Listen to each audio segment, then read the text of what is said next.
Yes, well, as we get older and older, I'm 77 right now. You can't live forever, you know. So if this procedure I'm going to have to clean the blood doesn't work, then I've got probably a few more months to make it before my kidneys shut down, you know. So that's kind of why I'm kind of going along with the interview at this time. You're seeing that what you went through is just too important for people not to know about. Yeah. Yeah. Can you just, can we start at the beginning with your military career and just walk through what exactly your experiences were? Was drafted into the military and got into the U.S. Army. After that, I was sent to the Signal Training Center in eastern United States. What year would this be? 58. I went through the Signal Training course. And at that time, I went through the radio teletype course and also the cryptography course, crypto. They had 5 instructors that were getting out of military service. So they pulled the top 5 students, and I was 3rd in the class. So I got pulled as an instructor. Now, were you at this time also working yet for CIA? No. Not yet? No. After one day, my boss came to me, and he said, how would you like to, make some extra money? And I said, oh, money is good. So he's explained to me that he could put it through. I would have to get a top secret White House Q clearance for the job, And I thought, boy, must be a pretty exclusive thing, And I said, well, what is this? And he said that I'm director for the CIA for Eastern United States, And I said, oh, I didn't know that. And he said, you weren't supposed to. After about 6 weeks, my security clearance came through, and I got my CIA card. It was an ID card, like a credit card, where I could just go up to the door and slice it, walk right in. And my name at that time, I used a artificial name too. Never used my real name. I started working with him on the project he was on, and that was Project Blue Book, which was kind of partially a fraud. You're saying some of the Blue Book cases were, Yes. were completely fictitious? Yes. But the cases that we got came from, I think it was Fort Belvoir, Maryland. Fort Belvoir? Yeah, and it didn't come from the Pentagon, or it didn't come from CIA headquarters. But we would get reports about a certain sighting that they had in Mexico or Italy or something like that. And then we had people that would follow through on it, that would go out and interview the people to see if they were nutcases or if it was real, So they'd be going overseas frequently? Yeah, I wasn't, but I always stayed statewide. But the people we had working with us from the CIA would do that. We would get like a new report probably a couple times a week. I was coming into the Army fresh off the farm, so I really didn't have much knowledge of anything, but my boss filled me in on Project Blue Book and what they had found so far.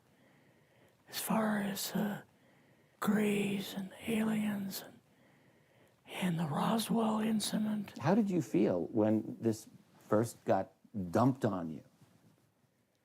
When you first learned about this? I was just kind of overwhelmed with all of this, you know. And I said to him, I don't know if I'm going to be able to be a judge of this type of thing. What's real, what's not, when I don't have much knowledge of it, you know. So... What did he say? He said, well, we have to build the information as we go, and you'll see how this thing is working out. And then the other thing is, of course, you really weren't able to tell family or close friends, obviously. No, I couldn't tell anybody. In fact, I had to take a vow that I wouldn't tell anybody. A lot of it for 40 years, and more of it for 50 years, which is up in 2010. You're doing all this crypto work. You're looking at images, photographs, video. It's 1958, maybe the fall of 58. What happened after this? At that time, the Project Blue Book thing kind of went pot, you know. If you remember, back in those days, they kind of declared it as a nothing, you know. Mm-hmm. Right. And they were telling the world all UFOs are misidentifications, hoaxes, balloons. Psychological issues, whatever. Yes. Yeah. So my boss came to me and he says, we've both got a new assignment. And he says, oh, I said, where are we going? Oh, he says, we're going to the Capitol. We're going to be part of the Eisenhower push. He's trying to find out something about, all about these aliens that MJ-12 was supposed to find out, but never sent back reports to him. The MJ-12, the UFO control group, were they calling it MJ-12 at that time? Yes. They called us in, went into the Oval Office, and President Eisenhower was there and Nixon, and they said, we called the people in from MJ-12 from Area 51 and S4, but they told us that the government had no jurisdiction over what they were doing. So being a general, past general, you didn't tell them to go to hell without any real good reason, you know. Mm-hmm. So he said, I want you and your boss to fly out there. I want you to give them a personal message. He says, I want you to tell them, whoever is in charge, tell them that to get in, they have this week, coming week, to get into Washington and to report to me. And if they don't, I'm going to get the First Army from Colorado, and we're going to go over, we're going to take the base over. I don't care what kind of classified material you got. We're going to rip this thing apart. Eisenhower was going to invade Area 51. Yeah, with the First Army. So you go out with your superior. Yes. You fly out. You land. What happens? Can you describe this whole process, what you saw? It took us the 13 or 15 miles south to S4 and like different garage door openings. Okay. And in these garage door openings, they had like different saucer crafts. The very first one had the Roswell craft in. It was kind of crashed up, but apparently every alien that was in it died except for a couple. So you see the Roswell craft, and what are some of the others that you see? Well, the Roswell craft was really strange because it looked like real heavy aluminum foil. We could rock next to it, and you could rock it. The whole thing probably weighed 150, 300 pounds. Could they tell what the source of power was of this craft? Yeah, it was like a reverse gravitational thing of some kind. In fact, one later on, I got the mathematical code for reversing gravity in a 3x5 card. I guess there are different types of grays and so on. How did you see that evidence? Well, at the later on at S4, we viewed the autopsy film, and then the colonel said, "What we've got in here is we're interviewing a gray alien." All right, right there. How did you feel at that moment? Well, I thought, boy, we had no idea we were going to see the real thing. All we saw was film. You had to have a little bit of heart racing at that Yes. moment.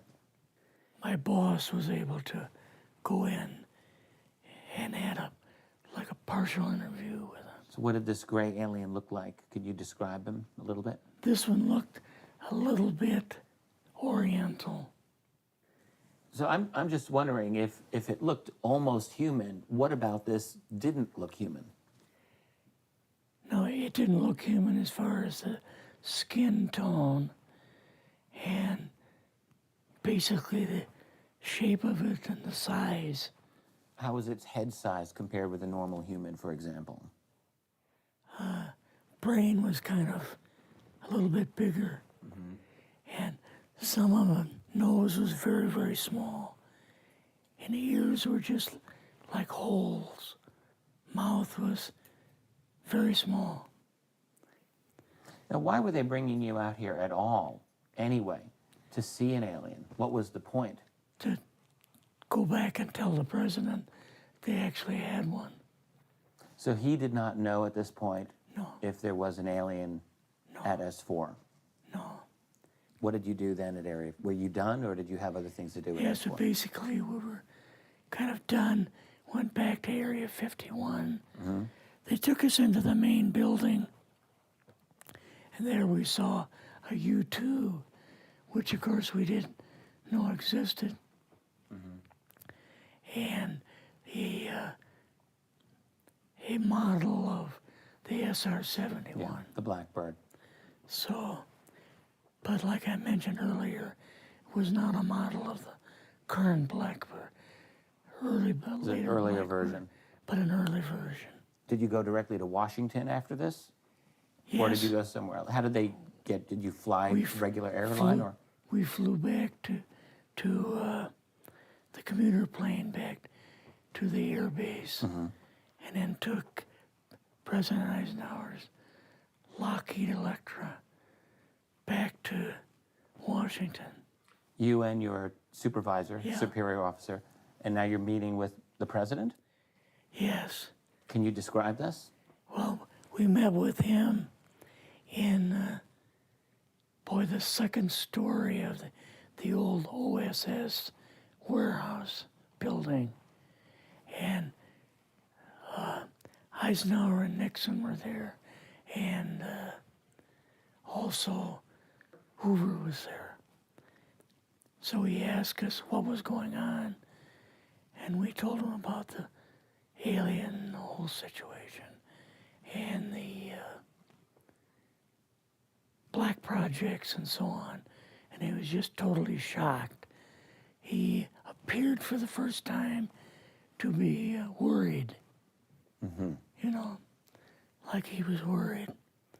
I would think that Eisenhower would, I mean, he certainly knew that flying saucers were real.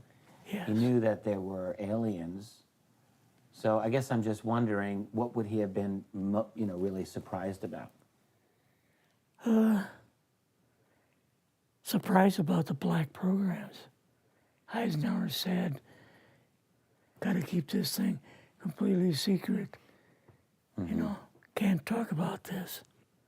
Your actual name is, I mean, the name you grew up with, that was a different name than what you Yes. had in this. I never service. used it in the CIA at all. Now, what about today? You're going on the public record, and this is still sensitive information, even though earlier you talked about, you know, security oaths that maybe expire after a certain period of 50 time, years. but you're still concerned. Linda Moultonow's phone call, her phone was tapped, and they got my phone number, and through the telephone company, they were able to find me, and so on. When they found you, what happened? I was going to a grocery store. Two guys in a black suits come out of a black Lincoln town car and came over to see me. And they told me that I better not publish anything or talk to Linda about any more things. So at that time, I did, you know, I stopped. That was enough to intimidate you. Yes. Rather remain anonymous. Never show my face on anything. Really, thank you for doing this. Yes. This was, I guess, kind of a good idea because I feel much better having talked about it. I kind of feel like there's a load off my shoulders Really? because I had an awful lot of secrets that I had kept over the years.